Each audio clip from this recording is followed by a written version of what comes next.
Hello friends, CMA CS संगीत Saurabh this side. तो जैसा कि आपको पता होगा कि 2018 में Bihar state power holding company limited की जूनियर अकाउंट्स क्लर्क की वैकेंसी आई हुई थी। तो फ्रेंड्स, उसका क्वेश्चन पेपर मैंने यहाँ पर ले आया है। मैं आपसे वन टू वन में सारे टेक्निकल पार्ट के जितने क्वेश्चन है मैं सारे डिस्कस करूंगा। आपके सामने सारे क्वेश्चंस को मैं सॉल्व करके दिखाऊंगा। फ्रेंड्स, ये वीडियो थोड़ा लंबा होगा, लेकिन मेरी आपसे रिक्वेस्ट है कि लास्ट तक आप इस वीडियो पे बने रहे, क्योंकि अगर आप लास्ट तक इस वीडियो पे बने रहेंगे तो आपको पता चलेगा कि एग्जामिनेशन में जो क्वेश्चंस पूछे जाते हैं डिफरेंट गवर्नमेंट एग्जामिनेशंस में या फिर पीएसयू एग्जामिनेशन वगैरह में, जो हमारी फाइनेंस रिलेटेड जो हम क्वेश्चंस पूछी जाती है, तो आखिर उसको हमें कैसे सॉल्व करना पड़ता है, तो वो आपको पता चलेगा। साथ ही मैं इसमें आपसे बहुत कुछ डिस्कस करूंगा, वैसे सारे क्वेश्चंस भी जो कि एग्जामिनेशन में इन्होंने पूछा नहीं है, बट वो एग्जामिनेशन में पूछ सकते हैं। तो चलिए स्टार्ट करते हैं हम अपने वीडियो को।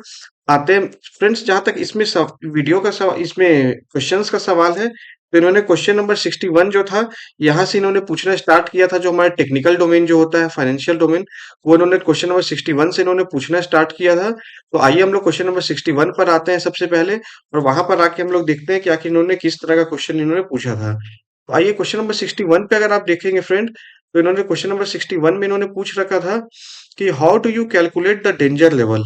तो इन्होंने पूछ रखा था कि आप डेंजर लेवल आप कैसे कैलकुलेट करते हैं, इसका इन्होंने फॉर्मूला पूछ रखा था। तो ये डेंजर लेवल का आपने फ्रेंड, अगर आपने बीकॉम कर रखा है तो आपने बीकॉम के कॉस्टिंग पेपर में आपने देख रखा होगा। ये बहुत सिंपल सा फॉर्मूला होता है, average consumption into maximum delivery period on urgent basis. तो यही फॉर्मूला होता है आपका डेंजर लेवल का। तो इसका आंसर होगा सी। इसके बाद क्वेश्चन नंबर 62 में इन्होंने पूछा कि as per companies act 2013 read with amendments there to the quorum of the board meeting. तो इन्होंने पूछा quorum of the board meeting क्या होता है। तो friend, quorum of the board meeting के लिए एक सेक्शन होता है, section number 174 of companies act 2013। Friends, section 174 of companies act है जो कोरम से डील करता है, बोर्ड मीटिंग के कोरम से डील करता है। तो वहां पर फ्रेंड से बताया गया सेक्शन 174 में कोरम के लिए कि 1/3 of its total strength of directors or two director whichever is higher.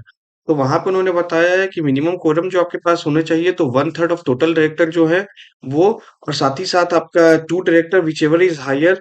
तो इन ये जो है ये आपका कोरम फुलफिल करेगा for the purpose of board meeting. हालांकि आप एक्ट के अंदर अगर आप जाओगे, थोड़ा डेप्थ में जाओगे, तो वहां पे वे बताते हैं कि अगर आपका जो आपका अगर एओए अगर आपको बताता है, आर्टिकल अगर बताता है कि सच हायर नंबर एज में बी प्रिस्क्राइब्ड, अगर वो बोलता है कि नहीं टू की जगह अगर वो कोई और नंबर प्रिस्क्राइब करता है, से 3 4 5, तो फिर that would be counted for the purpose of quorum. लेकिन हमारे इस क्वेश्चन में सिंपल लॉ की बात की गई थी, तो सेक्शन 174 में सिर्फ उतना ही बताया गया है, 1/3 ऑफ टोटल डायरेक्टर और two director whichever is higher that will form the part of quorum. Question number 63 पे आते हैं फ्रेंड्स। इन्होंने पूछ रखा है कि if a creditors balance was ₹10,000 on 1st January 2017, ending balance is 25,000 on 31st December 17, and payment is rupees 12,000 was made to creditor. Which of the following amount of purchases made during the year? Friend, इसमें हम लोग कुछ नहीं करेंगे, simple हम लोग जैसे हम लोग क्लास 11 12 में हम लोग किया करते थे, एक काम करते हैं हम लोग, यहाँ पर हम लोग एक क्रेडिटर अकाउंट खोल लेते हैं। और सिंपल क्रेडिटर अकाउंट का आपको पता होगा, क्रेडिटर अकाउंट का क्रेडिट बैलेंस होता है। तो हमेशा इसमें जो बैलेंस ब्रॉट डाउन जो होगा, वो हमेशा क्रेडिट बैलेंस में ही होगा। तो आपका ब्रॉट डाउन बैलेंस जो इन्होंने, या फिर ओपनिंग बैलेंस इन्होंने बता रखा है, इनका ओपनिंग बैलेंस है ₹10,000 का, और एंडिंग बैलेंस इन्होंने बता रखा है ₹25,000 का।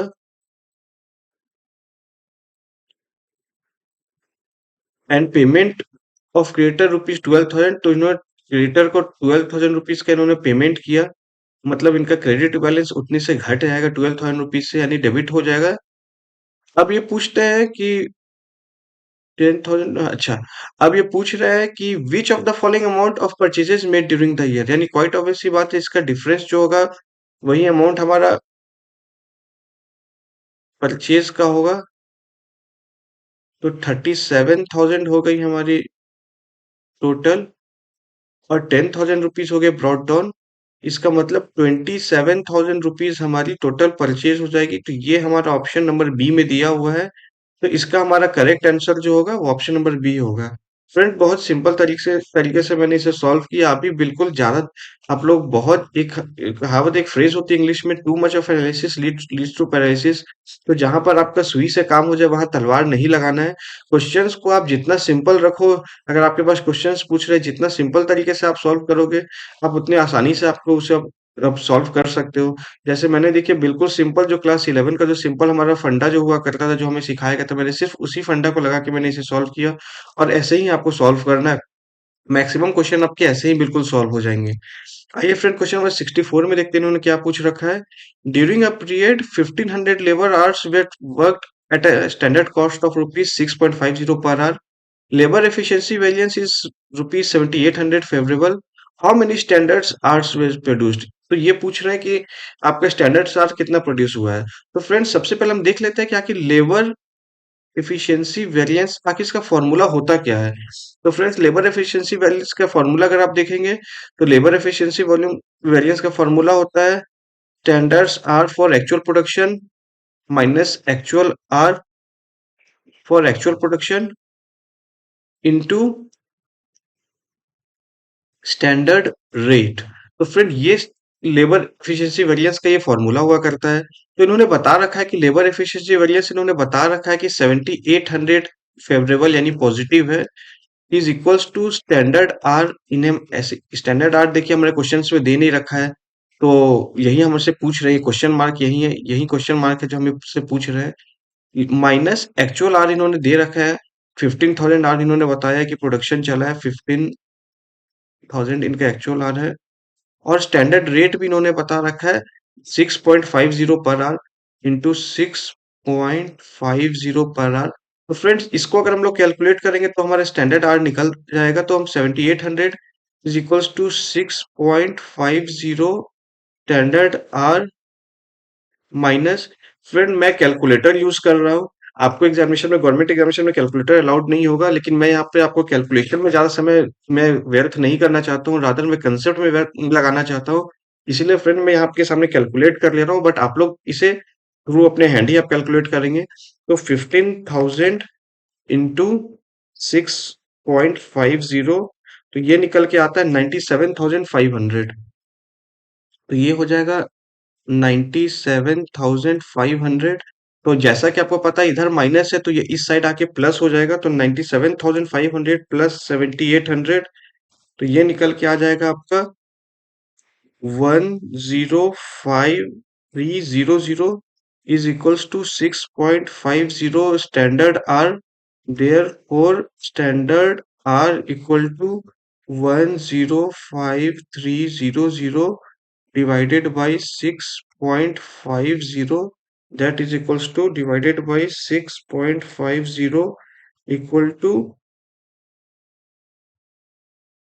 16,200 आवर्स।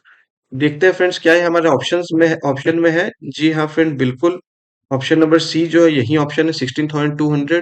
तो फ्रेंड यही हमारा आंसर होगा।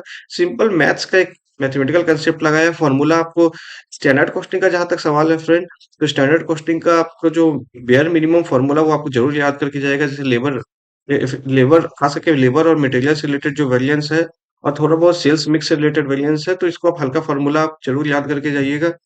मैंने सिंपल फॉर्मूला को मैंने लगाया और मैथमेटिकली मैंने सॉल्व किया और आंसर निकल के आ गई। तो फ्रेंड ऐसे ही बिल्कुल सिंपल तरीके से आपका ये क्वेश्चन सॉल्व हो गए। आगे बढ़ते हैं फ्रेंड्स, क्वेश्चन नंबर 65 में देखते हैं। For a manufacturer to taxable event the taxable event goods and service under GST to be attracted is. तो फ्रेंड जीएसटी का जहां तक सवाल है, जीएसटी में टैक्सेबल इवेंट जो होते हैं फ्रेंड वो सप्लाई पे होती है, सप्लाई ऑफ गुड्स, तो इसका करेक्ट आंसर बी होगा। हालांकि फ्रेंड अगर आप जाएंगे, एक हुआ करता था सेंट्रल एक्साइज एक्ट हुआ करता था, वो जो आज भी एग्जिस्ट करती है बट बहुत लिमिटेड प्रोडक्ट्स पे एग्जिस्ट करती है, जैसे आपके पेट्रो केमिकल्स प्रोडक्ट वगैरह हो गई, एविएशन टरबाइन फ्यूल, तो उन सारी चीजों पे होती है। बट मैं नॉलेज पर्पज के लिए दे रहा हूँ, तो एक्साइज जो सेंट्रल एक्साइज हुआ करता था वो प्रोडक्शन के ऊपर आपका लगा करता था। लेकिन जीएसटी आने से फ्रेंड ये चेंज हो चुकी है। जीएसटी आने के बाद से ये सप्लाई के ऊपर ही जो है ये आपका लगता है। टैक्सेबल इवेंट जो है वो that is only on the basis of supply. उसी हिसाब से क्वेश्चन नंबर 66 पे आते हैं फ्रेंड। इन्होंने पूछ रखा है, as per income tax act 1961 family pension, अच्छा sorry, pension earned by an individual during the year is charge under which head of income. तो ये पूछ रहा है कि जो पेंशन जो है, पेंशन आपको रिसीव अगर हो रही है वो कौन से हेड में टैक्सेबल होगी। तो फ्रेंड ये हमेशा taxable under the head salary ही होगी, क्योंकि पेंशन आपको क्यों मिलती है, पेंशन आपको मिलती है क्योंकि you was in the employment of the company, आपको अपने एम्प्लॉयर से पेंशन मिलती है, तो that will be always taxable under the head salary.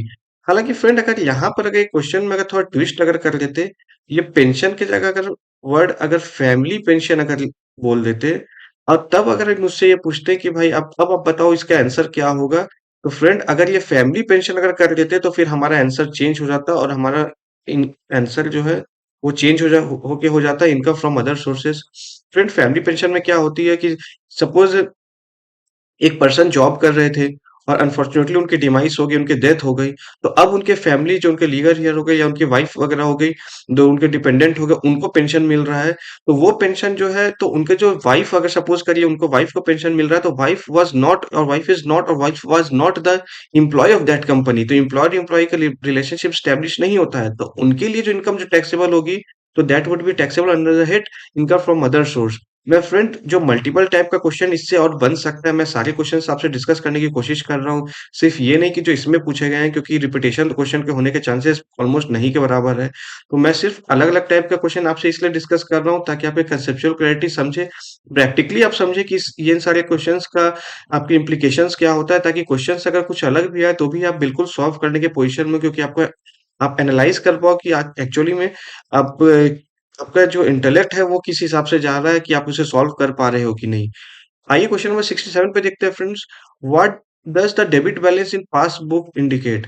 तो फ्रेंड्स आपने अपना पासबुक आपने अगर देखा होगा, तो पासबुक में आप देखते होगे कि से आपके रुपीज 10,000 रुपीज अगर आपकी अगर बैलेंस है, उसके बगल में आपने देख रखा होगा वो क्रेडिट बैलेंस है। क्रेडिट बैलेंस मतलब ये है कि आपने उतना पैसा डिपॉजिट कर रखा है आपके सेविंग बैंक अकाउंट में, आपने देखा होगा।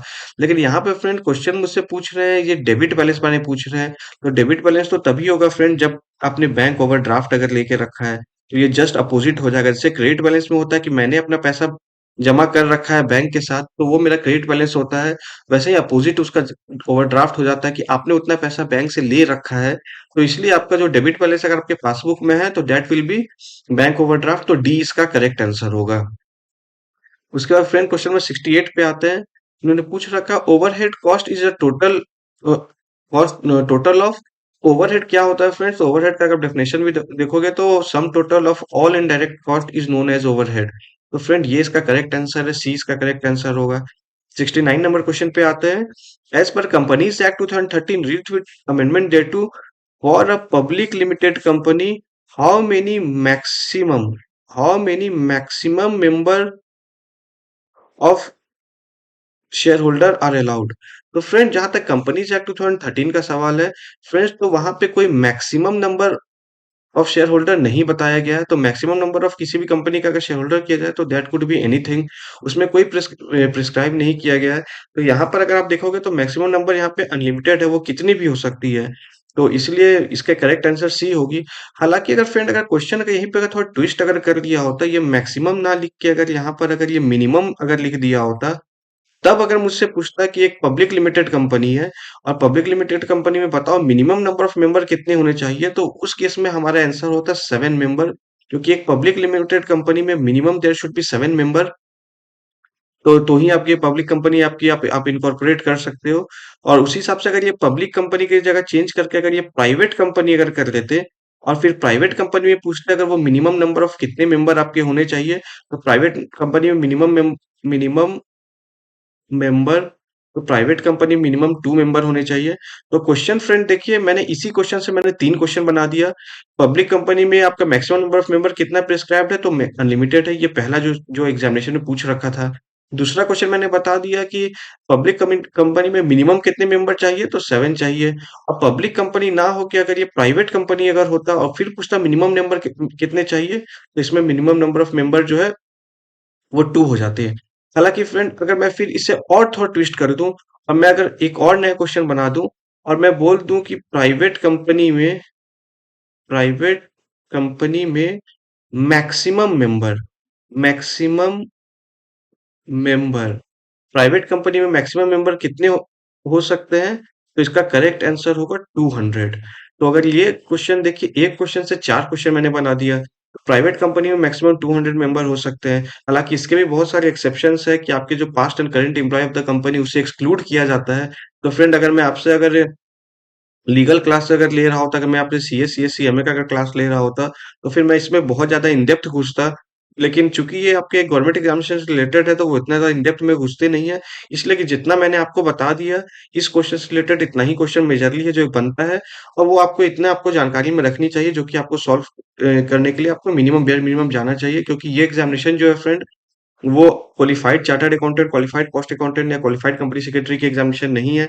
ये एग्ज़ामिनेशन जो बेसिकली है फ्रेंड, वो एक आपके बीकॉम लेवल के आपके नॉलेज टेस्ट करेगा। तो इसीलिए मैं उतने ही लेवल तक मैं जाऊँगा जहाँ जहाँ तक कि इसके लिए आपको रिलेवेंट हो, या फिर उससे थोड़ी ज़्यादा लेवल की। मैं बहुत ज़्यादा इसे कॉम्प्लिकेट नहीं करूँगा, मैं बहुत ज़्यादा हाई लेवल करके, क्योंकि ये उस वो एग्ज़ामिनेशन है नहीं। इस तरह की मैं जब डिस्कस करूँगा मैं आपसे कोई और एग्ज़ामिनेशन जो qualified chartered accountant, cost accountant, company secretary, तो फिर मैं उस लेवल पर जाके आपसे डिस्कस करूँगा। लेकिन यहाँ पर आप देखिए, आपका एक अगर आप कॉमन आप इंटेलेक्ट लगा के भी आप सॉल्व करते हो, तो आप इन सारी चीज़ों को आप आसानी से आप इसे सॉल्व कर सकते हो। क्वेश्चन नंबर 70 पे आते हैं फ्रेंड्स। ये पूछता है, in case of inter state supply of goods, which of the following applicable under GST. तो इंटर स्टेट पे क्या होता है फ्रेंड, बड़ा कॉमन सी बात है कि अगर इंटर स्टेट अगर सप्लाई अगर हो रही है, तो इंटर स्टेट सप्लाई पे हमारा आईजीएसटी लगता है, यानी integrated goods goods and service tax लगता है। तो ये हमारा करेक्ट आंसर होगा। हालांकि फ्रेंड अगर ये क्वेश्चन अगर चेंज कर दिए होते, और अगर इंटर को चेंज करके अगर ये इंट्रा स्टेट कर दिए होते, इंट्रा स्टेट, और क्वेश्चन सेम रहता, और अगर ये पूछते in case of intra state supply of goods which of the following would be applicable, तो उस केस में हमारा आंसर चेंज हुआ था, क्योंकि उस केस में इंट्रा स्टेट सप्लाई में एसजीएसटी एंड सीजीएसटी लगती है। तो ये क्वेश्चन अगर चेंज होता तो हमारा आंसर ऐसा होता। लेकिन इस क्वेश्चन के हिसाब से हमारा करेक्ट आंसर आईजीएसटी यानी integrated goods and service tax हो गया। क्वेश्चन नंबर 71 पे देखते हैं friends. Which of the following item from the balance sheet would be considered as relatively more illiquid, more illiquid as compared to other? तो पहले मैं देख लेता हूँ इन चारों को, इनमें से आखिर मोर इलिक्विड यानी सबसे कम लिक्विड कौन है।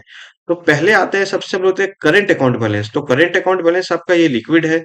आपका जो करंट अकाउंट बैलेंस है, ये सब आपका बहुत लिक्विड है, क्योंकि आप ये फंड जो है आप कभी भी आप करंट अकाउंट बैलेंस को आप विड्रॉ कर सकते हो। इन्वेस्टमेंट इन ट्रेजरी बिल अगर देखें, तो ये भी लिक्विड है, क्योंकि ये काफी शॉर्ट ड्यूरेशन के लिए होती है, से 14 डेज के लिए हो सकती है, 91 डेज के लिए हो सकती है। तो ये भी आपका लिक्विड होती है।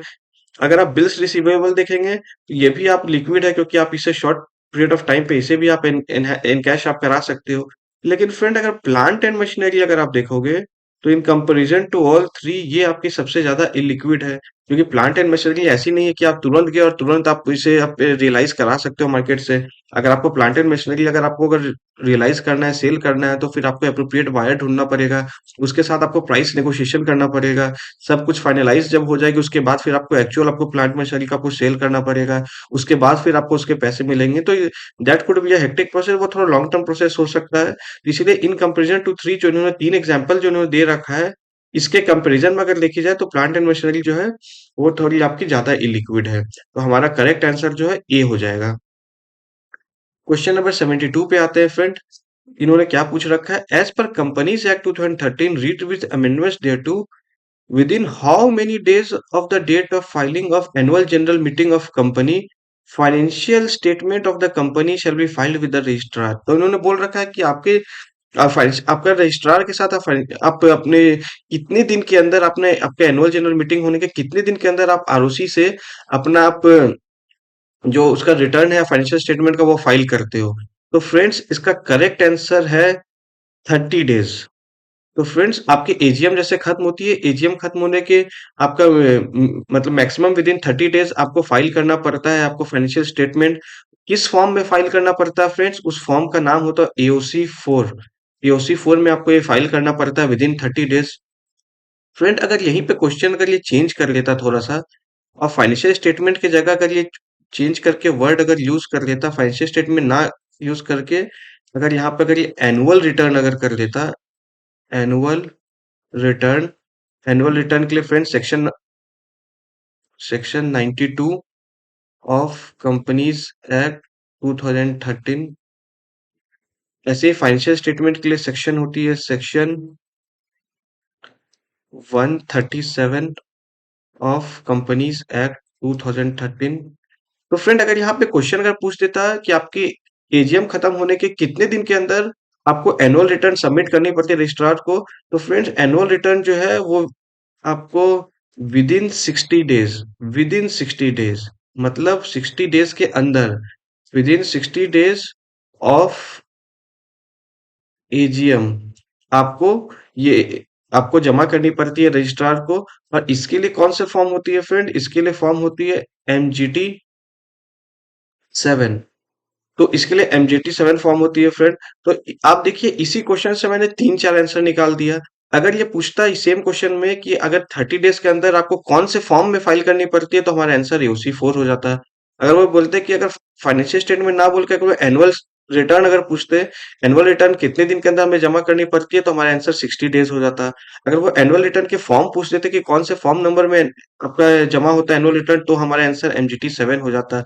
और फ्रेंड ये सब जो मैं आपसे डिस्कस कर रहा हूँ फ्रेंड, हो सकता है कि माइट भी आपको लगे कि ये सारा चीज शायद रेलिवेंट नहीं हो, लेकिन मैं अपने एक्सपीरियंस से बता रहा हूँ। मैंने इतने सारे एग्जामिनेशन, मैंने गवर्नमेंट एग्जामिनेशन क्लियर किया हुआ है, और मैं उस अपने एक्सपीरियंस से बता रहा हूँ कि आपका अगर ये बीकॉम लेवल का भी एग्जामिनेशन वगैरह है, उसके लिए भी ये सारी चीज बहुत रेलिवेंट है।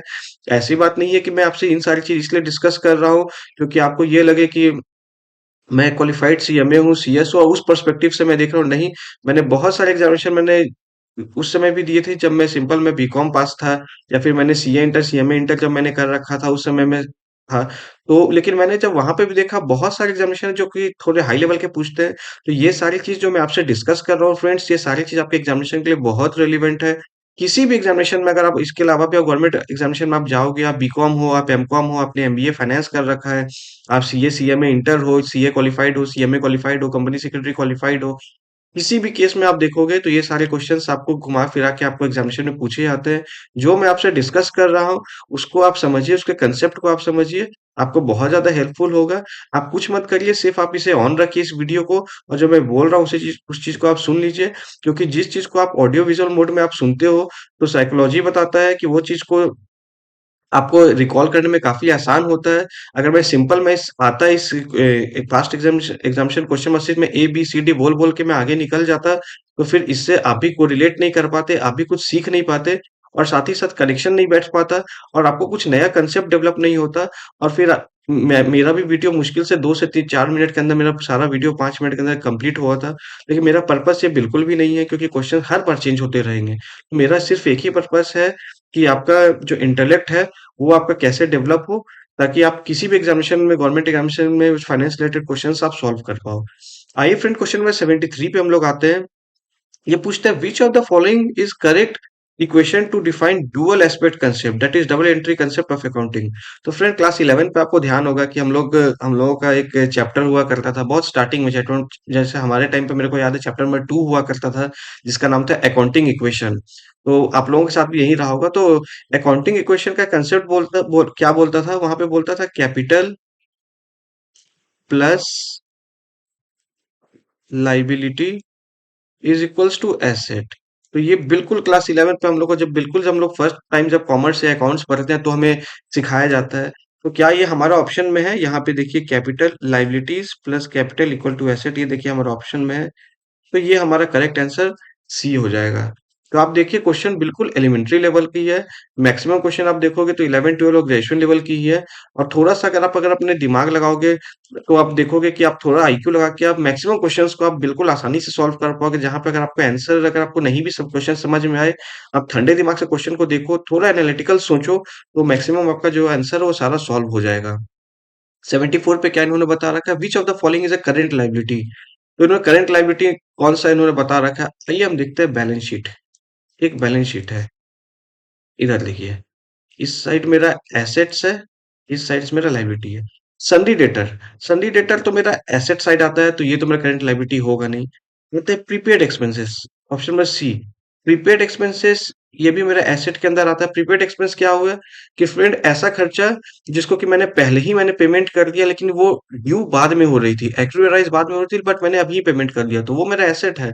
बाद में जब वो एक्चुअल में जब ड्यू होगा तो मुझे दोबारा उसकी पेमेंट नहीं करनी पड़ेगी, वो भी मेरे एसेट है। इन्वेंट्री, इन्वेंट्री का मतलब क्या हो गया? इन्वेंट्री का मतलब हो गया स्टॉक। स्टॉक भी मेरी वो भी एसेट है, यानी जो बच गया मेरा सन्ड्री डेटर, ये मेरी लायबिलिटी है, सन्ड्री डेटर। ये देखा देखा होगा आपने आपने बैलेंस शीट में, ये मेरी जो है ये मेरी करंट लायबिलिटी है। तो मेरा करेक्ट आंसर जो है वो ऑप्शन नंबर बी हो जाएगा। 75 पर आते हैं, the par value of share is also known as. तो ये पूछ रहे पार वैल्यू ऑफ शेयर क्या किस नाम से आने आता है? तो par value of share is also known as face value of share. और यही face value of share is also known as nominal value of share. तो फ्रेंड अगर यहाँ पे फेस वैल्यू ना यूज करके अगर नॉमिनल वैल्यू भी अगर किया होता तो भी हमारा आंसर सेम होता। मतलब हम बोल सकते हैं par value is also known as face value is also known as nominal value. तो ये तीनों सेम ही चीज है। तो आप ये देख लें, तो इसका करेक्ट आंसर हमारा बी होगा। हालांकि फ्रेंड आप देख लें कि मैंने इसे फिर एक नया क्वेश्चन मैंने बना दिया। एग्जामिनेशन में अगर आपको नॉमिनल वैल्यू भी अगर बोला ऑप्शन में अगर दिया होता तो फिर आप नॉमिनल वैल्यू को आप सिलेक्ट कर लिए होते, वो आपका आंसर होता है। आते हैं फ्रेंड्स क्वेश्चन नंबर 76 पे, देखते हैं इन्होंने क्या पूछा है। What do you call the statement of assets and liabilities prepared under single entry system? तो सिंगल एंट्री सिस्टम में जो आप statement of asset and liability जो बनाते हो वो अब क्या कहलाता है? तो फ्रेंड्स अगर आप देखोगे तो स्टेटमेंट ऑफ अफेयर जो है वो हमारे सिंगल एंट्री में बनता है। ये आपने क्लास 11 में भी पढ़ रखा होगा और साथ ही साथ आपने ग्रेजुएशन में भी पढ़ रखा होगा। जहाँ तक बैलेंस शीट का सवाल है, प्रॉफिट एंड लॉस का सवाल है, कैश फ्लो स्टेटमेंट का सवाल है, तो ये सारी चीज़ आपकी जब double entry books of accounts जब बनती है वहां पे आपके इन सारी चीजों को बनता है। लेकिन जब आपकी सिंगल एंट्री बन रही है तो वहां पर आपकी स्टेटमेंट ऑफ अफेयर बनाती है। तो correct answer would be C. Question number 77 बोलता है as an accounting rule debit signifies. तो ये पूछ रहा है डेबिट आपके क्या सिग्निफाइज करे एज एन अकाउंटिंग रूल। आइए इसको भी एक सिंपल अगर आपको समझ एक मैं मैक्सिमम आपको बोलता हूँ फ्रेंड्स कि जब भी आपके सामने क्वेश्चन आए आपको समझ नहीं आए, आप सिंपल एनालाइज करने के लिए आप उसका अकाउंट्स खोलिए या उसका एसेट लायबिलिटी बैलेंस शीट खोलिए, तो आपको बहुत कुछ के आंसर आपको खुद ब खुद, आप अगर थोड़ी सा आईक्यू लगाएंगे, इंटेलेक्चुअल इंटेलेक्ट लगाएंगे, आपको पता चल जाएगा। तो वो एक्यूमेन आपको डेवलप करने पड़ेंगे फ्रेंड्स। तो ये बोलते हैं डेबिट क्या सिग्निफाइज करती है? तो increase in owner equity. Owner equity यानी कहीं ना कहीं मेरा कैपिटल के बारे में बात कर रहा है। कैपिटल ये तो मेरा बैलेंस शीट में लायबिलिटी साइड होती है। और लायबिलिटी का अगर आप थोड़ा सा कॉमन सेंस लगाएं, इस साइड का मेरा क्रेडिट बैलेंस होता है और एसेट साइड का मेरा डेबिट बैलेंस होता है। तो भाई ये तो मेरा आंसर हो नहीं सकता ओनर्स इक्विटी, क्योंकि ये तो क्रेडिट बैलेंस होता है। इंक्रीज इन लायबिलिटी यानी लायबिलिटी अगर मेरा बढ़ गया तो भाई मेरा क्रेडिट बैलेंस तो और ज्यादा बढ़ जाएगा। तो ये तो मेरा आंसर हो नहीं सकता है। अच्छा, फोर्थ में आते हैं डिक्रीज इन एसेट अकाउंट। तो ये मेरा एसेट है, एसेट का मेरा डेबिट बैलेंस है, लेकिन अगर ये गिरेगा तो मेरा डेबिट तो और कम हो जाएगा। डेबिट अगर मेरा कम होगा यानी ये तो मेरा आंसर हो नहीं सकता है। यानी बच क्या गया? इंक्रीज इन एसेट अकाउंट, यानी एसेट अगर बढ़ता है तो मेरा ऑलरेडी डेबिट बैलेंस है, और अगर वो ऑलरेडी और ज्यादा अगर शूट अप करता है और ज्यादा बढ़ता है तो फिर यानी ये मेरा डेबिट और बढ़ेगा। तो आप देखिए थोड़ा सा कॉमन सेंस लगा के इस क्वेश्चन नंबर 77 का हम लोगों ने आंसर निकाल लिया। इसका answer correct answer would be C, that is increase in asset account. तो ऐसे ही करके फ्रेंड्स आपको थोड़ा सोचना है और बिल्कुल आसानी से आपका सारा सॉल्व हो जाएगा। अब ये देखिए क्वेश्चन नंबर 78 क्या बोलता है, what is the golden rule for personal account. फिर ये देखिए बिल्कुल क्लास 11 का क्वेश्चन है, पर्सनल अकाउंट का क्या रूल है? तो पर्सनल अकाउंट का रूल बड़ा सिंपल सा है जो हमने पढ़ रखा है, debit the receiver credit the giver. तो ये हमारा करेक्ट आंसर हो जाएगा। अगर इसी तरह हिसाब से अगर क्वेश्चन अगर ये चेंज कर देता और बोलता कि what is the golden rule for real account, तो रियल अकाउंट अगर हो जाता तो क्या हो जाता? उसमें हो जाता debit what comes in credit what goes out। तो ये हो जाता हमारा रियल अकाउंट का।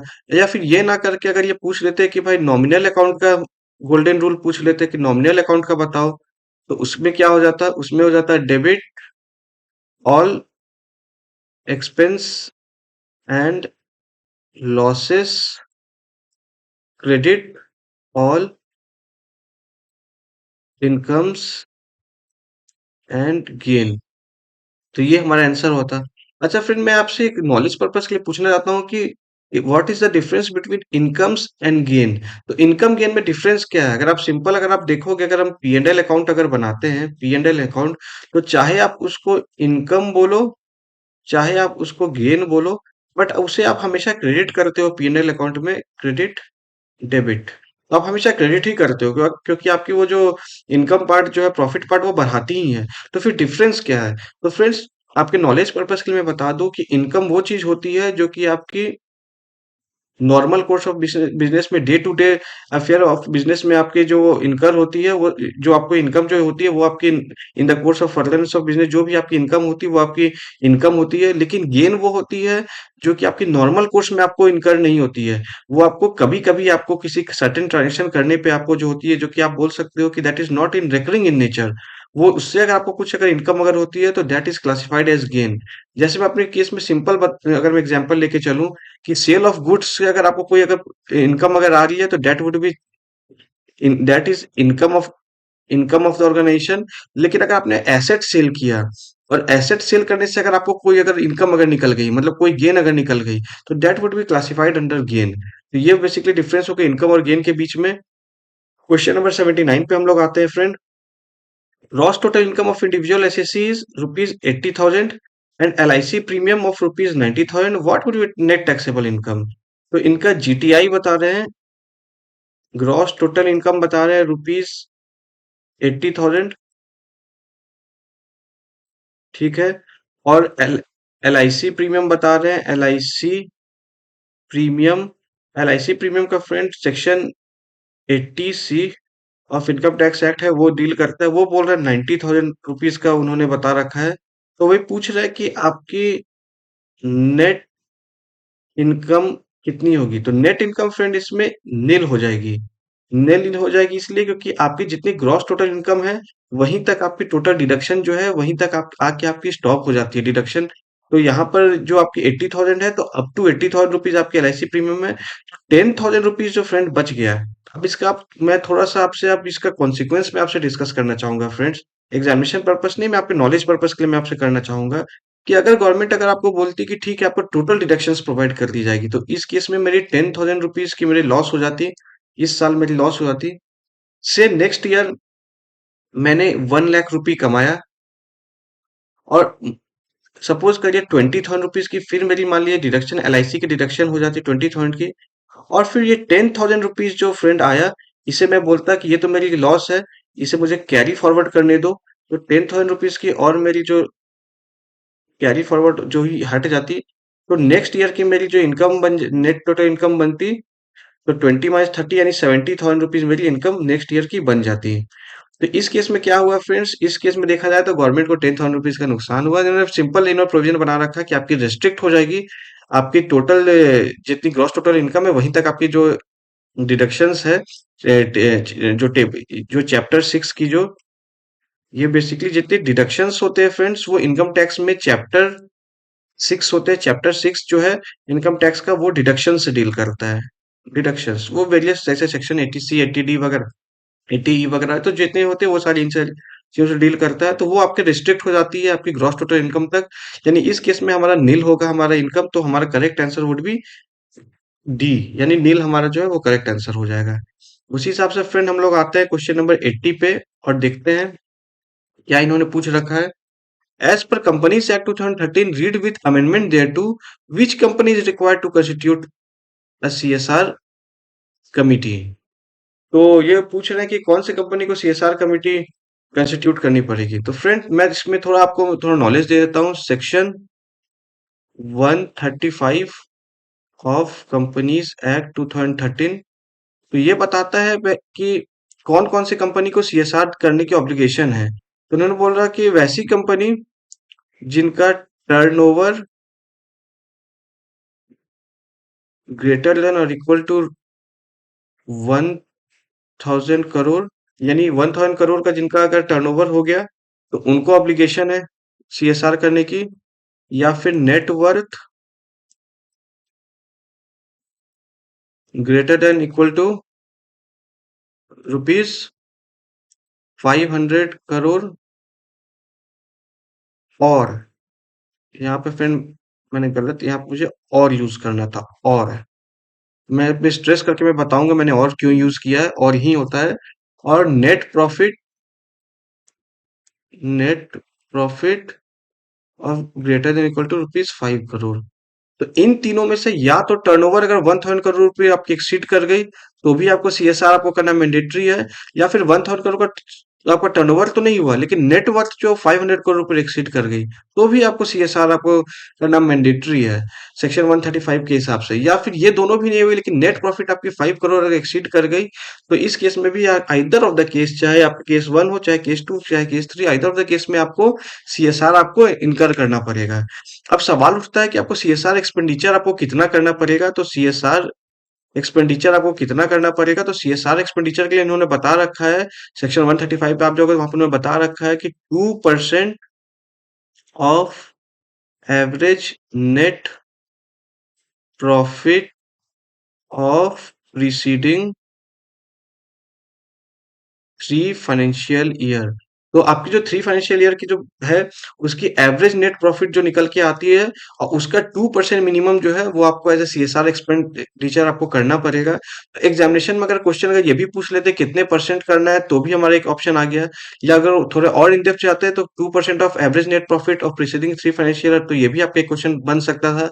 या फिर आपकी एप्लीकेबिलिटी पूछते सीएसआर की, आपकी एप्लीकेबिलिटी किसमें बनती है, तो वो भी चीज जो आपके मैंने बता दिया, तीनों प्रोविजन बता दिए। टर्नओवर 1000 करोड़ रुपीज एक्सीड करती है तो भी बनती है, नेट वर्थ 500 करोड़ एक्सीड कर लिए तो भी बनती है, और नेट प्रॉफिट जो है 5 करोड़ एक्सीड करती है तो भी बनती है। तो ये भी चीज जो है आपका अगर एमसीक्यू में अगर पूछा था तो ये भी आपका एक ऑप्शन हुआ था। एक और चीज फ्रेंड इन्होंने बता रखा है सेक्शन 135 में कि आपका जो सीएसआर की जो आप कमिटी अगर आप कंस्टिट्यूट करते हो तो minimum one director should be independent director. तो आप सीएसआर कमेटी में ऐसे नहीं हो सकती है कि आपने जितने भी डायरेक्टर आपने बना रखा है उसमें से कोई इंडिपेंडेंट डायरेक्टर नहीं हो, तो minimum one director independent director होने चाहिए। तो ये भी इन्होंने बता रखा है। तो अगर हम अपने अगर क्वेश्चन नंबर 80 में अगर आए तो यहाँ पर अगर देखें तो यहाँ पर हमारा है ऑप्शन नंबर डी, यानी company having net worth of 500 crore और मोर। देखिए ये मैंने यहाँ पे बता रखा है, ये देखिए नेटवर्थ रुपीज 500 करोड़ और मोर। तो हमारे में सिर्फ एक ऑप्शन ऑप्शन नंबर डी होगा। लेकिन मैंने इस क्वेश्चन से मैंने मल्टीपल बहुत तरह से जो एमसीक्यू हो सकती है मैंने उन सारे एमसीक्यू को मैंने आपसे डील कर लिया।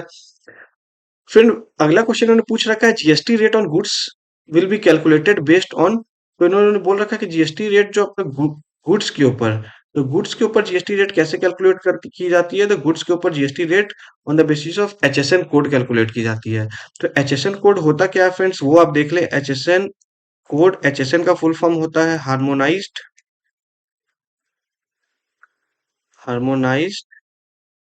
सिस्टम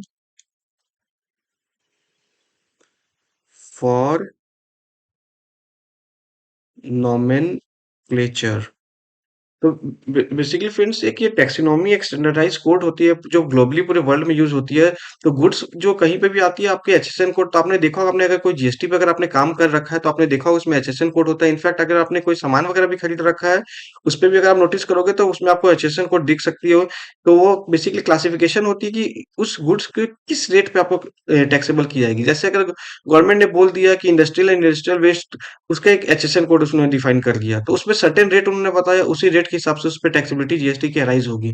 उसी हिसाब से अगर उन्होंने कुछ अगर इंडस्ट्रियल केमिकल का उन्होंने एक अलग रेट एचएसएन कोड डिफाइन कर दिया, और उस एचएसएन में जो भी फॉल करेगी, जो भी सप्लाई अगर होगी तो वो सेम रेट अट्रैक्ट करेगी। स्टूडेंट अगर इसमें क्वेश्चन अगर मैं चेंज कर देता और ये अगर क्वेश्चन होता जीएसटी रेट ऑन गुड्स, ये गुड्स जो थे ये गुड्स को मैंने चेंज करके अगर सर्विस कर दिया, अगर एग्जामिनेशन में अगर ये पूछा जाता कि जीएसटी रेट ऑन सर्विस, तो अगर जीएसटी रेट ऑन सर्विस क्या होती है, वैसे अगर हमसे अगर हमारे से एग्जामिनेशन में पूछा जाता तो हमारा आंसर चेंज हो जाता है एसएससी कोड सिस्टम। ये हमारा अप्रोप्रिएट इसमें आंसर हुआ था फ्रेंड। तो एसएससी कोड क्या होती है फ्रेंड्स, थोड़े लाइट की इशू है बट काइंडली बेयर इट, क्योंकि लाइट कट गई है, बट फिर भी मैं कंटिन्यू करूंगा आपके साथ में, क्योंकि आपको मैं इसमें इंटरप्ट नहीं करना चाहता हूँ इस बीचों बीच में। एसएससी फ्रेंड होती है सर्विस अकाउंटिंग कोड। तो आप अपने स्क्रीन पे फ्रेंड बने रहिए। आपको दिखता है सर्विस अकाउंटिंग कोड क्या होती है फ्रेंड? तो जैसे हमारे गुड्स के ऊपर एचएसएन कोड होती है, वैसे ही सर्विस के ऊपर एसएसी कोड यानी सर्विस अकाउंटिंग कोड होती है। तो एग्जामिनेशन में अगर ये गुड्स को चेंज करके अगर ये सर्विस भी अगर पूछ लेते हैं कि सर्विस पे जीएसटी जो है वो कैसे कैलकुलेट की जाती है, तो वहां पे हमारा एसएसी कोड आंसर हुआ था, यानी आंसर नंबर ए। बट हमारे करंट क्वेश्चन के हिसाब से इसका डी ही इसका आंसर होगा। नेक्स्ट क्वेश्चन पे आते हैं फ्रेंड, क्वेश्चन नंबर 82 पे देखते हैं इन्होंने क्या पूछा है। विच of the following is an example of capital expenditure?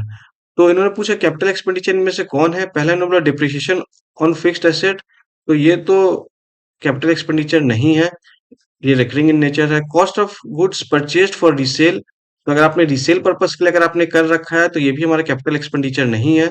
Interest on loan for business, ये भी आपका कैपिटल एक्सपेंडिचर नहीं है, क्योंकि आप डे टू डे पर्पस पे आप इसे इनकर करते हो अपने बिजनेस ऑपरेशन को नॉर्मली स्मूथ रन करने के लिए, जैसे वर्किंग कैपिटल लोन वगैरह आप लेते हो, तो वो है, तो ये भी आपके करेक्ट आंसर नहीं है।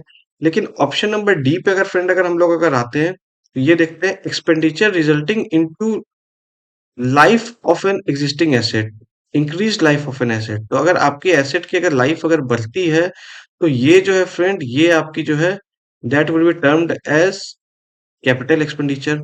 फ्रेंड्स इसी को टेक्निकल लैंग्वेज में ओवरहॉलिंग, ओवर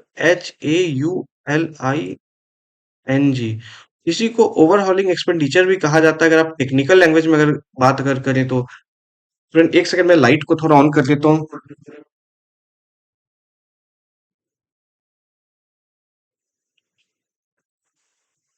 हाँ फ्रेंड, तो ये अगर ओवरहॉलिंग एक्सपेंडिचर वही होती है जो कैपिटल एक्सपेंडिचर की आपकी लाइफ इंक्रीज करने में आपकी अगर हेल्प अगर करती है, तो दैट इज आप तो वो कैपिटल एसेट की तो वो ओवरहॉलिंग एक्सपेंडिचर होती है।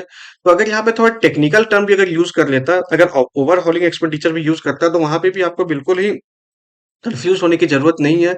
बिल्कुल आसानी से आप समझ लिए, मैंने आपको बता दिया यही आपका आंसर होगी। तो यहाँ पर भी आपका देखिए जाए तो ऑप्शन नंबर डी जो आपके आंसर है, अगर ये ना यूज करके ओवरहॉलिंग एक्सपेंडिचर भी यूज अगर करता तो वो भी हमारा आंसर सेम ही होता। क्वेश्चन नंबर 83 पे आते हैं friends. Leased land should be shown in financial statement of a company although the company doesn't own this price of land, this statement belongs to which accounting concept? तो friend इन्होंने बोल रखा है कि आपके पास एक लीज्ड लैंड है, और उसकी और लीज्ड लैंड है मतलब ओनरशिप आपके पास है नहीं, ओनरशिप तो उसके लेसर के पास है। लेकिन आप फिर भी अपने फाइनेंशियल स्टेटमेंट रिकॉर्ड करते हो, तो वो कौन से कंसेप्ट से रिकॉर्ड करोगे? तो फ्रेंड्स इसका कंसेप्ट है substance over form. Substance over form, ये कंसेप्ट क्या बोलता है फ्रेंड्स कि आप उसके लीगल फॉर्म के ऊपर मत जाइए। अगर लीगल फॉर्म के ऊपर अगर आप जाओगे तो आप देखोगे कि लीज एसेट जो उसका ओनरशिप तो आपके पास है ही नहीं, उसकी ओनरशिप तो लेसर के पास है, आप तो लेसी हो, आपके पास उसकी ओनरशिप नहीं है, तो फिर आपको तो अपने बुक्स में अकाउंटिंग फॉर नहीं करनी चाहिए। लेकिन अगर आप उसके सब्सटेंस पे जाओगे, अगर उसके भावनाओं के ऊपर जाओगे, आप देखोगे कि उस एसेट को यूज कौन कर रहे हो? तो यूज आप कर रहे हो। उससे प्रॉफिट लॉस जनरेट कौन कर रहे हो? आप जनरेट कर रहे हो। उससे रिलेटेड सारे एक्सपेंडिचर इनकर आप कर रहे हो। उस एसेट की वजह से आपकी जो प्रोडक्शन वगैरह है आपकी कंपनी की, वो सारी चीज आपकी इंक्रीज हो रही है। तो सारे कुछ सिर्फ इस वजह से कि आपके पास लीगल ओनरशिप नहीं है, तो उस वजह से आपको क्या आप उसे अकाउंट फॉर नहीं करोगे अपने बुक में? तो ये हमारा सब्सटेंस ओवर फॉर्म कंसेप्ट बोलता है कि नहीं, आप जैसे एक हमने कंपनीज एक्ट में आपने पढ़ा होगा, एक आपका एक प्रोवर्ब आपका आता है, lifting and piercing of corporate wheel. मतलब आप पर्दे के पीछे जाओ और देखो एक्चुअल में उसका जो कोई ट्रांजेक्शन इनकर हुआ तो वो किसने किया है। सिर्फ आप वो मत देखो जो पर्दा के सामने आपको दिख रहा है।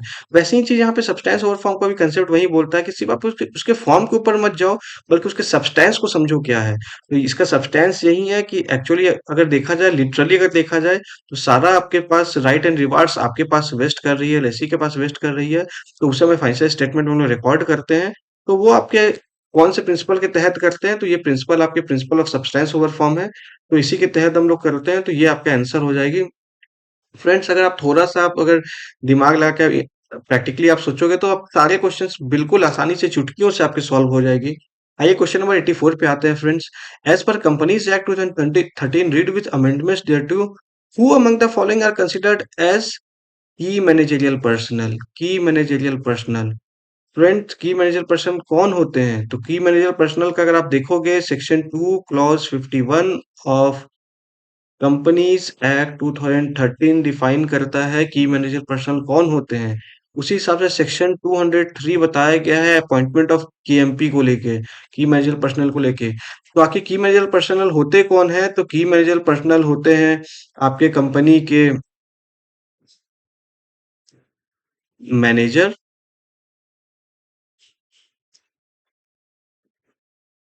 या फिर मैनेजिंग डायरेक्टर, सीईओ, या फिर बाय व्हाटएवर नेम कॉल्ड, आपके whole time director of company, chief financial officer of the company, company secretary of the company, like friends बताना चाहोगे I am also company secretary, C S Sangeet Saurabh. तो anyways jokes apart but it's a fact. तो friends company secretary that he is also KMP of the company, and any other officer below, just below, not below, just below board level, who are entrusted, entrusted, not interested, entrusted by the board to be the KMP of the company. तो just below board level पे अगर board ने authorise कर रखा है किसी person को KMP के लिए, तो that person would be also acted as a KMP of that company. तो सपोज एग्जांपल मैं बोल रहा हूँ एग्जांपल के लिए कि बोर्ड ने बोल रखा कि जीएम फाइनेंस को उन्होंने केएमपी को अगर वो करना चाहते हैं, तो जीएम फाइनेंस अगर बिलो बोर्ड लेवल पर अगर वही पोजीशन अगर आती है, इमीडिएटली बिलो पोजीशन अगर जैसे डायरेक्टर फाइनेंस अगर है, तो वो आपके अ, मान के चलिए कि डायरेक्टर फाइनेंस है तो सीएफओ भी वही होंगे। ऐसा कोई लॉ नहीं है बट मैं एज ए जनरल प्रिजम्पशन बता रहा हूँ कि हाँ वही होंगे। उनके बिलो बोर्ड लेवल पे जीएम पोस्ट अगर होल्ड करते हैं, अगर और अगर बोर्ड अगर चाहती है उन्हें केएमपी बनाना, तो उसे उन्हें भी केएमपी बनाया जा सकता है। तो फ्रेंड ये तो पूरी प्रोविजंस हो गई आपके, मैंने सेक्शन 203 या फिर सेक्शन 2 क्लॉज 51 मैंने आपसे डिस्कस कर लिया। तो आप देखिए इससे कितने ढेर सारे क्वेश्चंस आपके निकल कर आ गए। इससे एग्जामिनर चाहेगा तो आपसे ना जाने कितने सारे क्वेश्चंस इससे पूछ सकता है। लेकिन अब हम अगर अपने क्वेश्चंस पर अगर आ जाते हैं, तो बोलता है कि इनमें से कौन आपका केएमपी है? पहला बोल रहा है असिस्टेंट डायरेक्टर जनरल, क्या ये कोई स्टैट्यूटरी पोस्ट है एज पर लॉ या as per companies act? No. Vice president marketing, क्या ये कोई स्टैट्यूटरी पोस्ट है? नो। वाइस प्रेसिडेंट एचआर, क्या ये कोई स्टैट्यूटरी पोस्ट है? नहीं। लेकिन yes, company secretary as per 2 clause 51, वो आपके कंपनी का की मैनेजरियल पर्सनल है। तो हमारा correct answer would be option number D. 85 पर आते हैं, the Indian GST laws is a, क्या है? तो ये हमारा इंडियन जीएसटी लॉ जो है, वो हमारा डेस्टिनेशन बेस्ड टैक्स है। डेस्टिनेशन बेस्ड टैक्स का मतलब क्या हुआ फ्रेंड? आइए मैं आपको एक एग्जांपल से समझाता हूँ। एक स्टेट है हमारा केरला, और एक स्टेट है हमारा बिहार। सपोज करिए सपोज करिए कि यहाँ पर कोई सामान कुछ प्रोड्यूस हुआ। सपोज करिए यहाँ पर आपका कोई सामान से, यहाँ पे आपका कोई भी एक बिस्किट प्रोड्यूस हुआ, और ये बिस्किट प्रोड्यूस हुआ, और ये प्रोड्यूस होके फिर सेल बिहार में हो रहा है। तो सवाल ये उठता है कि जो कंजम्पशन हो रही है वो बिहार में हो रहा है। तो सवाल उठता है कि आखिर इसका रेवेन्यू जो है, वो जो रेवेन्यू कौन से स्टेट को जाना चाहिए? ये जीएसटी का क्या ये केरला गवर्नमेंट को जाना चाहिए इसका रेवेन्यू, या फिर बिहार गवर्नमेंट को जाना चाहिए?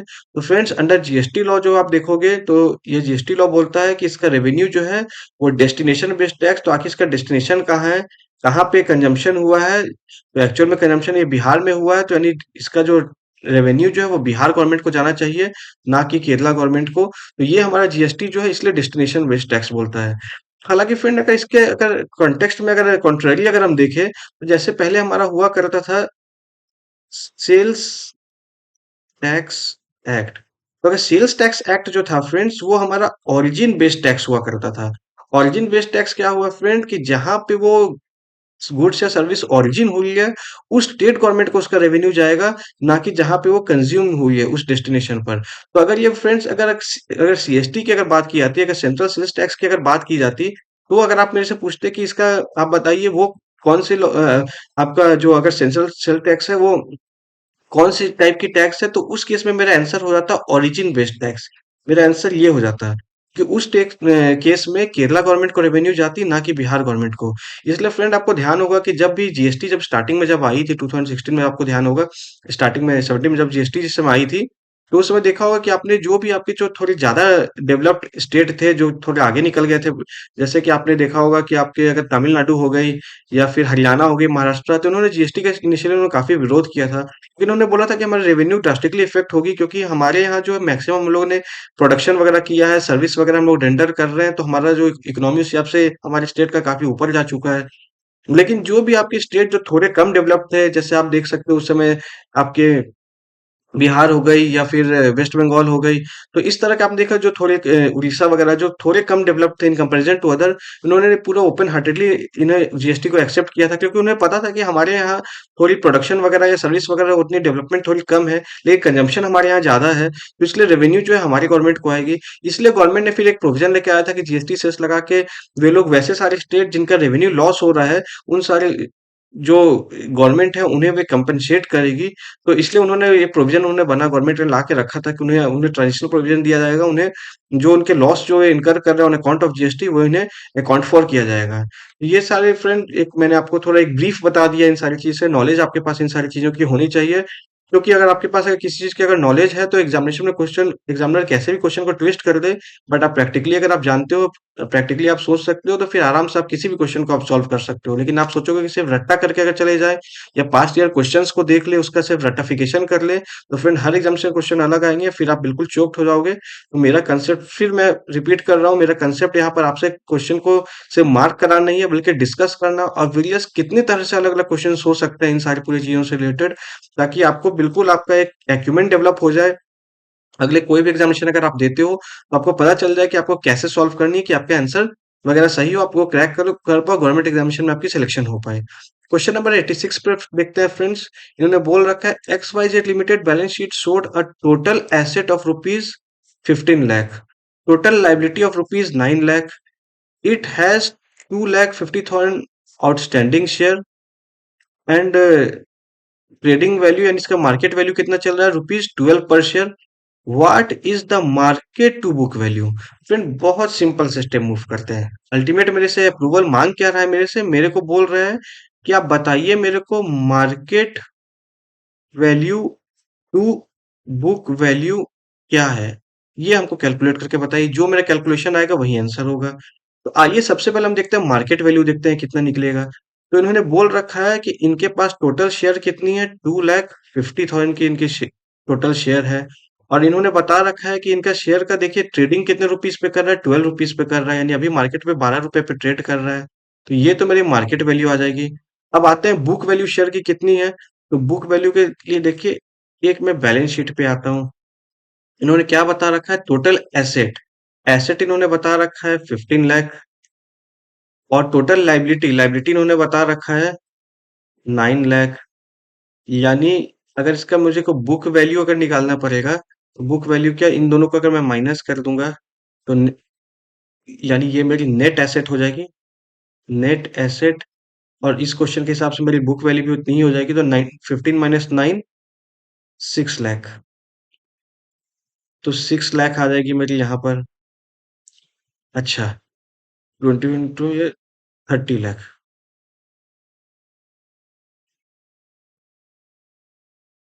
तो 30 लाख मेरी हो गई मार्केट वैल्यू, 6 लाख हो गई मेरी बुक वैल्यू। 6 × 5 = 30, आंसर में 5 है, हाँ जी 5 है।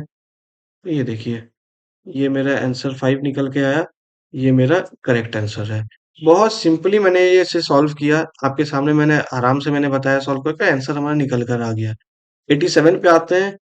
EBA also referred as economic profit attempts to capture the true economic profit of a company. The term EVA stands for, बहुत सिंपल सा बात है, आपने कंटिन्यूअसली 11-12 में आपने पढ़ रखा, ग्रेजुएशन में ईवीए मतलब इकोनॉमिक वैल्यू एडेड, इसमें बताने का कुछ है ही नहीं, इसका इन्होंने फुल फॉर्म बोल रखा था, तो ये हमारा करेक्ट आंसर होगा। बाकी फिर मुझे नीचे देखने की जरूरत ही नहीं है, क्योंकि मुझे करेक्ट आंसर अगर आ गए और मैं कंफर्म हूँ अगर, तो मैं समय खराब नहीं करूंगा नीचे का ऑप्शन देख के, क्योंकि एक एक सेकंड की वैल्यू होती है आपके एग्जामिनेशन में। तो आप जब एग्जामिनेशन में सॉल्व करोगे, अगर आप बिल्कुल एश्योर्ड हो जाओगे, 100% अगर आप एश्योर्ड हो, जहाँ पे आपका 0.01% भी अगर आपके पास डायलेमा डाउट नहीं है कि आपको करेक्ट आंसर मिल गया, तो बाकी आंसर में आप स्किप कर, टाइम ना लगाएं और जल्दी आगे बढ़ के मैक्सिमम क्वेश्चन सॉल्व करने की कोशिश करें। लेकिन अगर आपको 0.01% भी डाउट अगर है कि नहीं माइट इसका आंसर कुछ और हो सकता है, तो फिर आप सारे ऑप्शंस को टटोले, फिर आप जो बेस्ट आंसर आपको लगता है उस हिसाब से आप चूज करें। क्वेश्चन नंबर 88 पे देखते हैं friend. A telecom service provider company receives refundable deposit, ये ध्यान रखें friend, refundable deposit from customer at the time of issuing a SIM card to new customer, the average customer stage with the entity for 4 years, which would be the correct accounting treatment for such deposit in the financial statement of telecom company.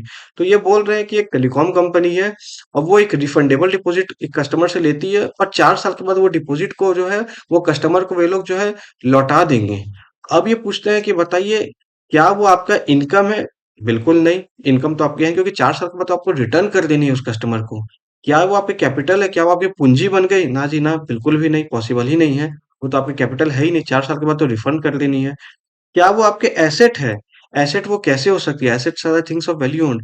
ये तो वो चीज है जो कि आपको लौटानी है, आपके सर का बोझ है, ये आपका लाइबिलिटी है।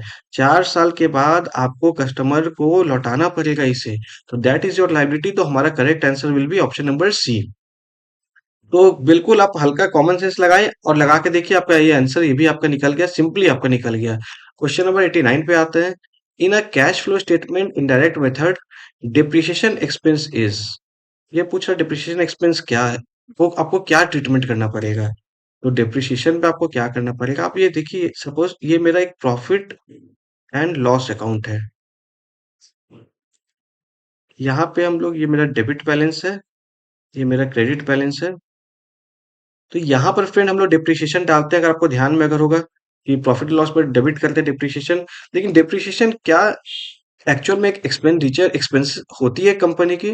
तो अगर देखी जाए तो friend depreciation non cash expense. क्या आपका कुछ कैपिटल आउटले होता है डिप्रिसिएशन में? नहीं होता। जैसे कि अगर आप अगर सैलरी की बात करें, तो सैलरी आपके एक्चुअल एक्सपेंस है, क्योंकि आपको अपने एम्प्लॉय को अपने जेब से निकाल के, अपने प्रॉफिट में से निकाल के आपको सैलरी एम्प्लॉय को पेमेंट करनी पड़ती है। जैसे इलेक्ट्रिसिटी चार्ज हो गई, वो एक्चुअल कैश एक्सपेंस है, क्योंकि आपको अगर इलेक्ट्रिसिटी चार्ज है, आपको इलेक्ट्रिसिटी कंपनी का आपको एक्चुअल में पेमेंट करनी पड़ेगी, तो इसलिए हम लोग डेबिट करते हैं। लेकिन डिप्रिसिएशन को हम लोग डेबिट करते हैं, तो क्या हमारी जेब से कहीं हम पैसा निकालते हैं? नहीं। ये सिंपल आपका एक प्रोविजन है कि डिप्रिसिएशन आप हर साल उसमें चार्ज करते आते हैं। इसका बहुत सा आपने क्लास 11 में एडवांटेज आपने देखा होगा, मैं थोड़ा बहुत आपसे लाइट में डिस्कस करना चाहूंगा कि इससे आपका क्या होता है कि आपका हर साल आप चूंकि पैसा डेबिट करते आते हैं, तो एक्चुअली आपका एसेट का एक लाइफ होता है, शेल लाइफ होता है, वो लाइफ जब खत्म हो जाएगा, तो आपके पास अप्रोप्रिएट फंड रहेंगे, उस फंड से आप जाके एसेट परचेज कर सकते हो। प्लस अगर इनकम टैक्स एक्ट की अगर बात की जाए, section 32 of income tax act, तो वहां पे भी आपको डिप्रिसिएशन का as per income tax act आपको उसका डिडक्शन वगैरह मिलता है। तो ये सारे आपके एस्पेक्ट हो गए, टेक्निकल एस्पेक्ट अगर हो गई। लेकिन अगर वापस मैं अब इस क्वेश्चन पे अगर आ जाऊं, अगर कैश फ्लो स्टेटमेंट पे अगर मैं आ जाऊं, तो कैश फ्लो स्टेटमेंट पे जैसे मेरे स्टार्टिंग करते हूँ नेट प्रॉफिट। अब ये पूछ रहा है इसमें डिप्रिसिएशन को क्या करेंगे, तो डिप्रिसिएशन को ऑलरेडी मैंने माइनस कर रखा है, ये मेरी नॉन कैश एक्सपेंडिचर है। तो अब मुझे क्या करनी पड़ेगी, डिप्रिसिएशन को मुझे ऐड करनी पड़ेगी।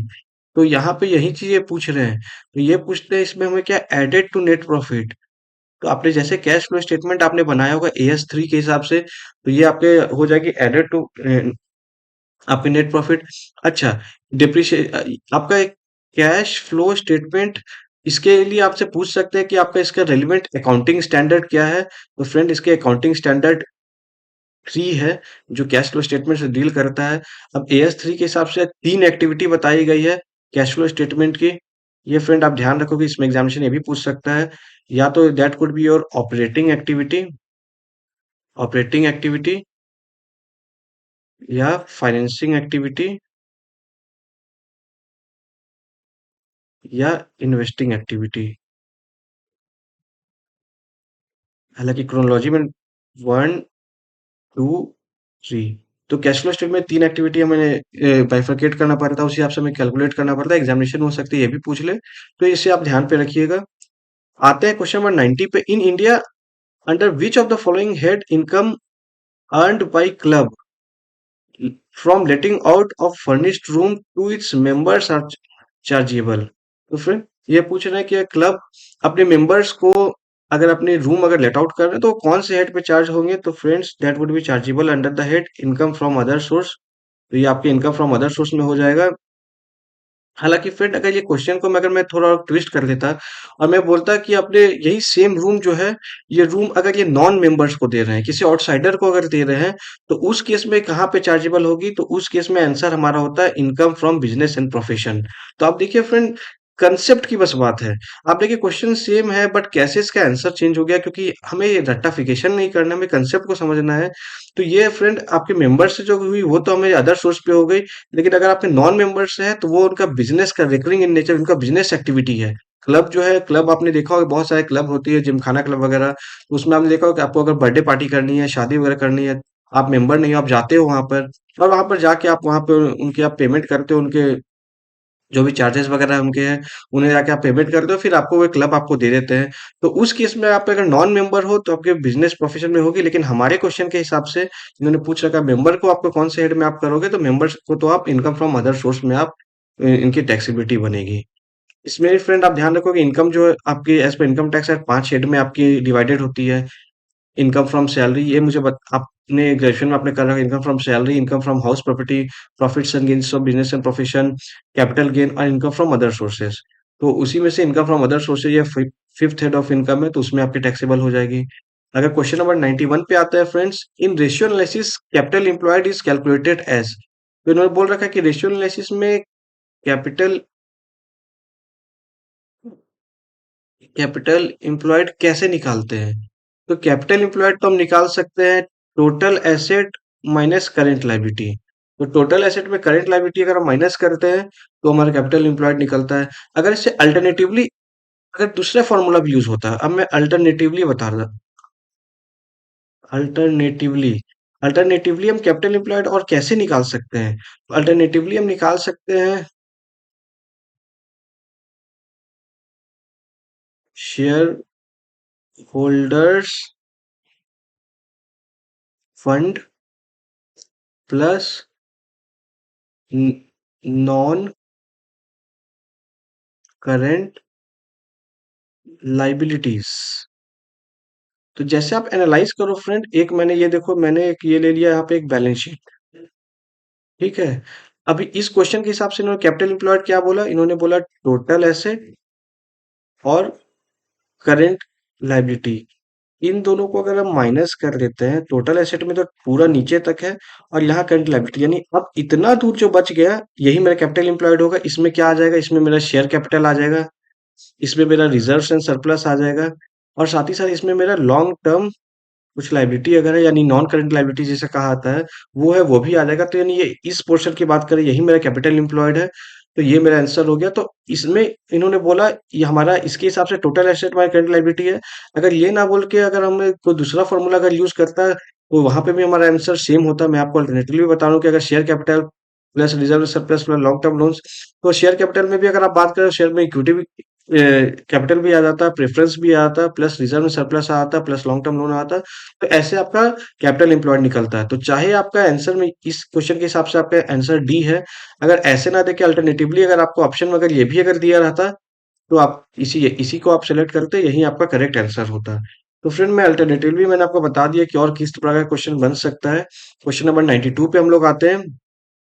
Which among the following current asset represent amount due from customer for which revenue has been recognized? तो उन्होंने बोला कि रेवेन्यू आप रिकॉग्नाइज कर चुके हो। तो पहली बार आप देखो फ्रेंड, अगर प्रीपेड एक्सपेंसेस, ये तो आपने पेमेंट कर रखा है, अमाउंट ड्यू फ्रॉम कस्टमर तो है नहीं। Cash and cash equivalent amount due from customer तो है नहीं। इन्वेंट्री तो अमाउंट ड्यू फ्रॉम कस्टमर है नहीं, तो करंट एसेट आपकी है। लेकिन अगर अकाउंट्स रिसीवेबल देखी जाए फ्रेंड, तो ये वो चीज है आपकी, वो देखिए जो कि आपकी कस्टमर से आपकी ड्यू है, जो कि आपको मिलना बाकी है। लेकिन आपका रेवेन्यू जो है, रेवेन्यू आपने इसका रिकॉग्नाइज कर लिया है। रेवेन्यू आपने इसका अपने बुक्स में रिकॉग्नाइज कर लिया है। आपने कैसे रिकॉग्नाइज किया? तो आपने एक्रूअल बेसिस पर आपने इसे रिकॉग्नाइज कर लिया, तो हमारा correct answer would be option number D यानी अकाउंट रिसीवेबल। क्वेश्चन नंबर 93 पे आते हैं फ्रेंड।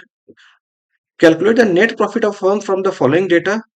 अच्छा चलिए एक काम करते हैं, इसका हम लोग सिंपल एक अकाउंट खोल लेते हैं। हम पी एंड एल अकाउंट बना लिया हम लोगों ने। इन्होंने बोला ग्रॉस प्रॉफिट 8,25,000। तो ग्रॉस प्रॉफिट आपकी जो ब्रॉड कैरिड डाउन थी वो वहां पे आपकी जीपी आपकी पी एंड एल अकाउंट में ब्रॉड डाउन हो जाएगी। ब्रॉड डाउन हो जाएगी आपकी ग्रॉस प्रॉफिट कितनी की हो जाएगी? 8,25,000 की, ठीक है। अच्छा, कैरेज इनवर्ट मतलब परचेज इनवर्ट हो गई ₹75,000 की। फ्रेंड क्या हमें इसे लेनी पड़ेगी? नहीं, ये कैरेज इनवर्ट तो मेरे परचेज इनवर्ट वही है जो कि हमने ट्रेडिंग अकाउंट पे ऑलरेडी हमने डेबिट कर दिया होगा। तो जब ट्रेडिंग अकाउंट पे हमने डेबिट कर दिया उसके बाद ही मेरी ग्रॉस प्रॉफिट निकल के आई, यानी 8,25,000 में ऑलरेडी 75,000 रुपीज माइनस हो चुका है। तो क्या इसे हम दोबारा से लेंगे? नहीं लेंगे। तो इस चीज को हम लोग इग्नोर कर देंगे, ये ऑलरेडी हमारा हो चुका है। नेट प्रॉफिट जो हमारा निकल कर आया है इसमें ऑलरेडी हमारा ये अकाउंट फॉर हो गया है। कैरेज आउटवर्ड यानी सेल्स आउटवर्ड, हाँ ये में हमारा खर्चा है। तो ये मेरा कैरेज आउटवर्ड का 50,000 ये मेरा खर्चा है, इसे बुक करेंगे। सैलरी टू ऑफिस स्टाफ ये भी 2 लाख रुपीज का, ये भी मेरा एक्सपेंस है, इसे भी हम बुक करेंगे। और साथ ही साथ इन्होंने बोल रखा है रेंट रिसीव्ड 25,000, ये हमारा इनकम है। 25,000 रुपीज का हमारा इनकम आया हुआ है, रेंट रिसीव्ड हुआ है हमें, ये हमारा इनकम, हम इसे ले लेंगे।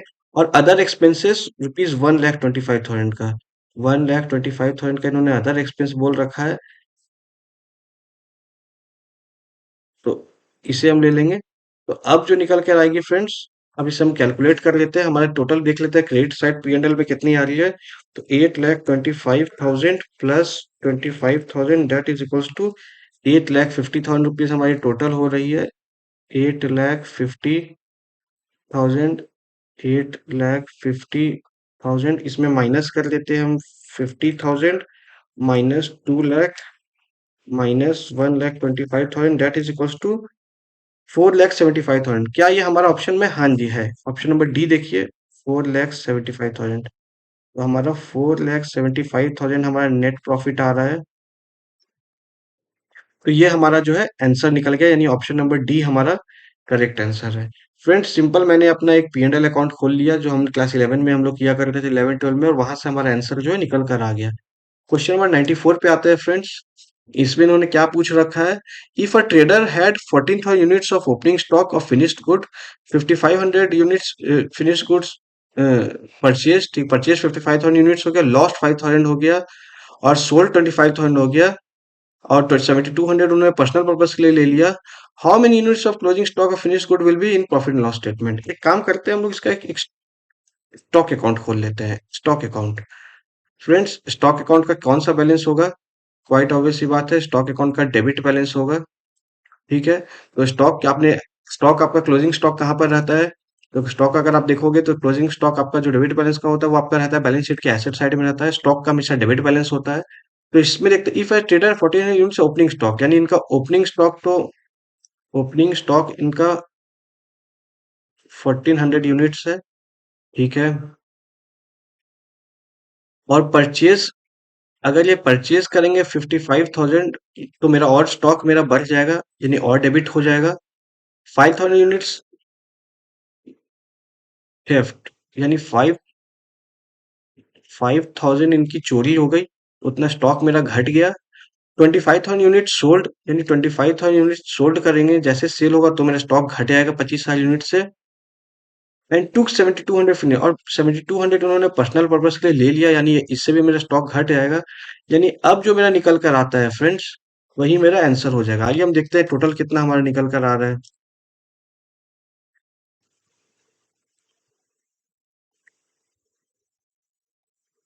तो ये हमारा 56,400 टोटल हो रहा है, यानी ये जो मेरा निकल कर आएगा यही मेरा क्लोजिंग स्टॉक निकल के आएगा। 56,400 minus 7,200 minus 25,000 minus 5,000 that is equals to 19,200। 19,200 क्या है हमारे ऑप्शन में है? जी हाँ बिल्कुल है, ऑप्शन नंबर सी में यही ऑप्शन है। तो हमारा करेक्ट आंसर हो जाएगा 19,200 यूनिट। फ्रेंड मैं सिंपल आपको बता रहा हूँ, इस तरह के क्वेश्चन जब भी आते हैं आप रिस्पेक्टिव उनके अकाउंट खोल दीजिए, थोड़ा सा बस जानकारी नॉलेज रखिए जो आपके पास डेफिनेटली होगा कि आखिर उस अकाउंट से रिलेटेड जिसको आप बना रहे हैं उसका डेबिट बैलेंस होते हैं, क्रेडिट बैलेंस, और उस हिसाब से आप सिंपल आप सॉल्व करते जाओ, आपका तुरंत में वो सारा आंसर निकल जाएगा। फ्रेंड मैं चूंकि मैं आपके सामने मैं आपको समझा रहा हूँ इसलिए टाइम ले रहे हैं, और अब माइट भी आपका 30-40 सेकंड ले रहे हैं, वरना ये सारे क्वेश्चन ऐसे हैं जिन्हें कि आप मेंटली आप आराम से 10-20 सेकंड 30 सेकंड के अंदर वेरी इजिली आप सॉल्व कर सकते हो, इसमें कोई एज सच रॉकेट साइंस कुछ है ही नहीं। क्वेश्चन नंबर 95 में बात कर रहे हैं, an income statement is a financial statement that summarises revenue cost and expenses incurred during a period of time.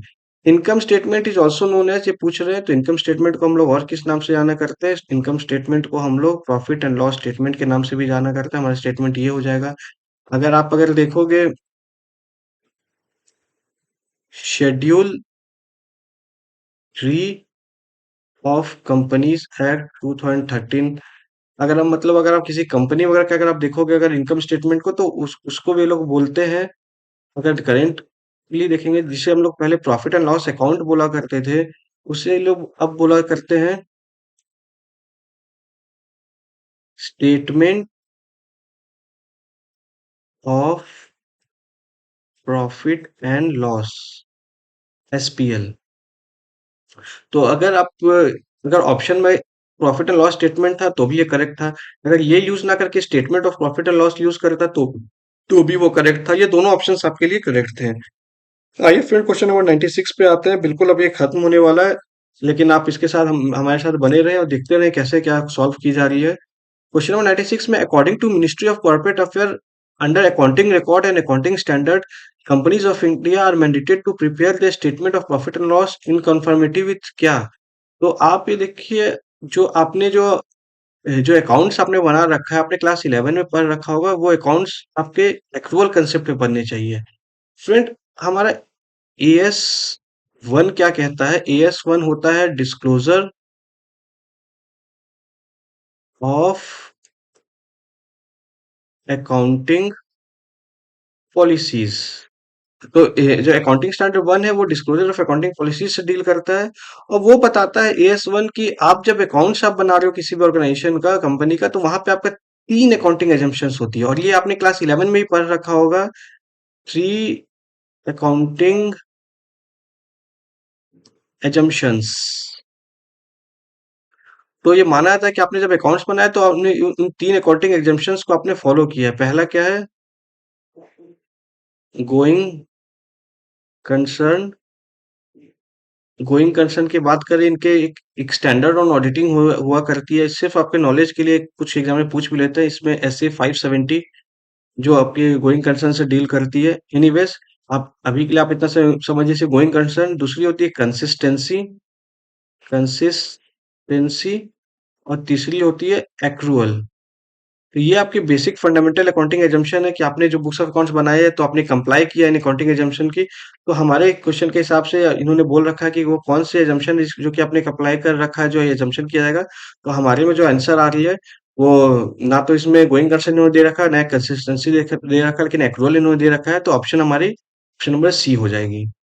97 पर आता है, under which accounting principle inventory is valued at cost or realisable value whichever is less. तो ये आखिर हम लोग कौन से प्रिंसिपल पे हम लोग ये करते हैं, तो इसका प्रिंसिपल होता है प्रिंसिपल ऑफ प्रूडेंस। प्रूडेंस को ही फ्रेंड एक और नाम से भी जाना जाता है, प्रिंसिपल ऑफ कंजर्वेटिज्म। आपने सुन रखा होगा, पढ़ा होगा क्लास 11 में, कंजर्वेटिज्म प्रिंसिपल जो होता है, तो चाहे एग्जामिनेशन में प्रूडेंस यूज कर दे वर्ड या फिर कंजर्वेटिज्म यूज कर दे, आपको पता होनी चाहिए दोनों सेम ही चीज है। तो ये पूछ रहा है कि इन्वेंट्री जो वैल्यूएशन करती है वो कौन से प्रिंसिपल से हम लोग करते हैं, कॉस्ट और net realisable whichever is lower, तो वो हमारा प्रूडेंस या फिर कंजर्वेटिज्म प्रिंसिपल से करते हैं। अब इसके अगेंस्ट में अगर हमसे पूछ लेता है फ्रेंड्स कि ये जो इन्वेंट्री रिकॉग्नाइज जो करते हैं वो कौन से अकाउंटिंग स्टैंडर्ड में लिखा हुआ है, ये इस चीज के लिए, तो एएस 2 जो है वो वैल्यूएशन ऑफ इन्वेंट्री से डील करता है, वैल्यूएशन ऑफ इन्वेंट्री। उसी के कोरस्पॉन्डिंग में इंड एएस 2 है, तो इसमें आपको नाम इसमें रिकॉग्नाइज करना भी आसान होगा क्योंकि एएस 2 और इंड एएस 2 दोनों के नंबरिंग सेम ही है, तो इसमें डिफिकल्टी नहीं आपको आएगी। तो AS2 हो चाहे इंड AS2 हो, वो आपसे वैल्यूएशन ऑफ इन्वेंटरी से डील करता है। तो वहां पर बताया गया कॉस्ट और reliable which ever is less. तो क्वेश्चन अगर घुमा के अगर उस तरीके से भी अगर आपसे अगर पूछता तो भी आप आंसर दे पाते। हालांकि यहाँ पर अगर ये प्रूडेंस ना यूज करके कंजर्वेटिज्म भी अगर आंसर अगर यहाँ पे लिखा होता तो भी आपका जो है आंसर आपका सेम होना चाहिए। आइए क्वेश्चन नंबर 98 पे आते हैं हम लोग फ्रेंड्स, देखते हैं क्या इन्होंने पूछ रखा है। Net worth of an organisation means the excess of its total asset over. तो इन्होंने बोल रखा है कि मैंने आपको पहले ही बता दिया कि नेट वर्थ का मतलब क्या होगा। ये देखिए, ये मैंने बैलेंस शीट बना लिया। टोटल एसेट है यहाँ पर, टोटल लाइबिलिटी है यहाँ पर, यानी अब जो बच गई फ्रेंड ये पोर्शन, ये पोर्शन क्या हो जाएगी फ्रेंड मेरी, नेट वर्थ। तो ये पोर्शन में नेट वर्थ हो जाएगी। अब मैं कैसे फॉर्मूला वाइज में बताऊं, नेट वर्थ आप कैसे निकाल पाओगे। आप सोचो अगर मैं इसे अगर अल्टरनेटिवली बोलता तो मैं क्या बोल सकता था, कैसे मैं निकाल सकता हूँ। तो मैं इक्विटी शेयर कैपिटल ले आता, इक्विटी शेयर कैपिटल ले आता, प्लस मैं इसमें प्रेफरेंस शेयर ले आता, प्रेफरेंस शेयर कैपिटल में ले आता, प्लस इसमें अगर मैं रिजर्व एंड सरप्लस अगर मैं ऐड कर देता तो वो मिलके यही पोर्शन तो बन जाती है। हालांकि इसमें एक चीज और होती है, माइनस मिसलेनियस एक्सपेंडिचर, जो कि एसेट्स में पुराने अगर आप देखोगे बैलेंस शीट जो शेड्यूल 3 हुआ करता था 1956 के हेड में, वहां पे आपका एक मिसलेनियस एक्सपेंडिचर बोल के एक आपका आइटम नंबर 10 हुआ करता था। खैर जो भी एनीवेज, तो वो आपका यहाँ पे उसमें क्लासिफाई जैसे आपके जो प्रिलिमिनरी एक्सपेंसेस हुआ करते थे, या फिर share issue of share at discount, उसके आगे इसको एक्सपेंसेस वगैरह अगर हुआ करते थे, या फिर डिफर्ड रेवेन्यू एक्सपेंडिचर कुछ हुआ करता था, जैसे एडवर्टीजमेंट वगैरह पे जो हुआ करता था, वो सारी चीज यहाँ पे क्लासिफाई हुआ करते थे। एनीवेज मैं वहां पे मैं नहीं जा रहा हूँ, अगर इस क्वेश्चन पे रहूं तो अगर मैं ये भी अगर बोल देता तो ये क्या है, ये वही चीज है जो कि मैं यहाँ पे बॉल में जो मैंने यहाँ पे मैंने सर्कल किया। मतलब इस क्वेश्चन के हिसाब से तो ये बोल रहे कि टोटल एसेट में टोटल लाइबिलिटी जो मेरे आंसर में है, total asset over total liability, यानी ऑप्शन नंबर सी मेरा करेक्ट आंसर हो जाएगा। लेकिन इसी क्वेश्चन को अगर ये घुमा देता, अगर इस तरीके से बोलता तो मेरा आंसर होता equity share capital plus preference plus reserve surplus. तो इस बेसिस पे मेरा आंसर निकल कर आ जाता मेरा नेटवर्क में। तो सेम क्वेश्चन को देखिए मैंने दो अलग तरीके से बता दिया। एग्जामिनर आपको किसी भी तरीके से फंसाने की कोशिश करे, आपका कंसेप्ट क्लियर है तो फिर आप फंसने वाले नहीं हो, आप बिल्कुल सही आंसर करके आओगे। तो फिर मैंने यही बोला कि आप अपने कंसेप्ट पे फोकस करो, जैसे-जैसे मैं बता रहा हूँ मेरे समझने की कोशिश करो कि आखिर वो चीज़ें आखिर क्यों हो रही हैं। वरना मैं सीधे मैं एबीसीडी डायरेक्ट करके मैं आगे बढ़ सकता था। 99 नंबर पर आते हैं friend. Which financial statement shows the profitability of the company. तो प्रॉफिटेबिलिटी कौन से स्टेटमेंट शो करती है, क्या बैलेंस शीट प्रॉफिटेबिलिटी बोलती है? नहीं। बैलेंस शीट तो आपकी जो है वो marshalling of asset and liability, मतलब आपकी जो एसेट एंड लायबिलिटी की पोजीशन वो बताती है। नोट्स टू द अकाउंट्स तो आपके जो अगर नोट्स जो है कि आपने अकाउंट्स आपने बनाया उसमें आपने क्या एजम्पशन वगैरह लिया, तो वो सारी चीज को आप नोट्स में आप बताते हो। कैश फ्लो स्टेटमेंट जो है बेसिकली फ्रेंड्स आपकी जो कैश की जो आपकी फ्लोज है, ठीक है, वो आपके कैश फ्लोज आपको बताती है कि आपके कहाँ से कैश आई, कौन सी एक्टिविटी से आई, कौन से एक्टिविटी पे कहाँ पे पैसे चली गई, उस नेचर में। लेकिन ये इनकम स्टेटमेंट जो है फ्रेंड, यही वो करेक्ट आंसर है। इनकम स्टेटमेंट जो है यही आपकी प्रॉफिटेबिलिटी बताती है। तो correct answer would be option number B, ये आपका करेक्ट आंसर होगा। और फ्रेंड लास्ट क्वेश्चन हमारा, bank reconciliation is prepared by, कौन प्रिपेयर करता है। तो ऑप्शन यहाँ पर डेटर दे रखा है, बैंक दे रखा है, बिजनेस दे रखा है, क्रेडिटर। तो क्वाइट ऑब्वियसली बात है, बिजनेस जो है वही बैंक रिकॉन्सिलेशन स्टेटमेंट बनाते हैं। हालांकि फ्रेंड ये इस क्वेश्चन से मैं 100% मैं सहमत नहीं हूँ, क्योंकि ऐसी बात नहीं है कि डेटर्स अपने बैंक रिकॉन्सिलेशन स्टेटमेंट नहीं बनाएंगे, क्योंकि डेटर्स भी तो अपने बीआरएस बनाएंगे। बैंक भी तो अपने बैंक रिकॉन्सिलेशन स्टेटमेंट अपने बनाती है, उन्हें भी तो रिकॉन्साइल करना पड़ता है, उनके भी बहुत सारे कस्टमर्स के साथ, बैंक के साथ, आरबीआई के साथ ट्रांजेक्शन होते हैं, उन्हें भी करना होता है। लाइकवाइज क्रिएटर होंगे वो भी तो अपने लिए बनाते होंगे। लेकिन अगर इस चारों ऑप्शन में अगर देखे जाए और उस हिसाब से बेस्ट सूटेड तो बिजनेस ही होगी, क्योंकि बिजनेस में तो सारे कुछ कवर हो जाते हैं। चाहे वो आप डेटर बोल दो, बैंक बोल दो, क्रिएटर बोल दो, अल्टीमेटली ये सुपर सेट है और बाकी सारी चीज सब सेट है। तो इसको देखा जाए तो बिजनेस हमारा करेक्ट आंसर होगा। तो फ्रेंड्स हमने देखा कि मैंने बिहार स्टेट पावर होल्डिंग की 2018 में जो वैकेंसी आई थी, मैंने सारे क्वेश्चन आपसे इन डेप्थ डिस्कस किया। प्लस इसमें ऑल्टरनेटिवली और कितने अलग अलग ऑप्शंस हो सकते हैं, मैंने उन सारी चीजों पे भी मैंने आपसे डिस्कस किया। अल्टीमेट मेरा फोकस सिर्फ एक ही चीज का था फ्रेंड, कि आपका कंसेप्ट डेवलप हो, कोई भी गवर्नमेंट एग्ज़ामिनेशन अगर हो, उन सारी चीज़ को करने के लिए आप तैयार रहे। कंसेप्ट अगर आपके क्लियर है, तो आप कोई भी गवर्नमेंट एग्ज़ामिनेशन या किसी भी एग्ज़ामिनेशन को आप क्रैक कर सकते हो, लेकिन अगर आप सिर्फ़ सोचोगे रट्टाफिकेशन करके अगर निकाल लें, तो इट्स नॉट पॉसिबल।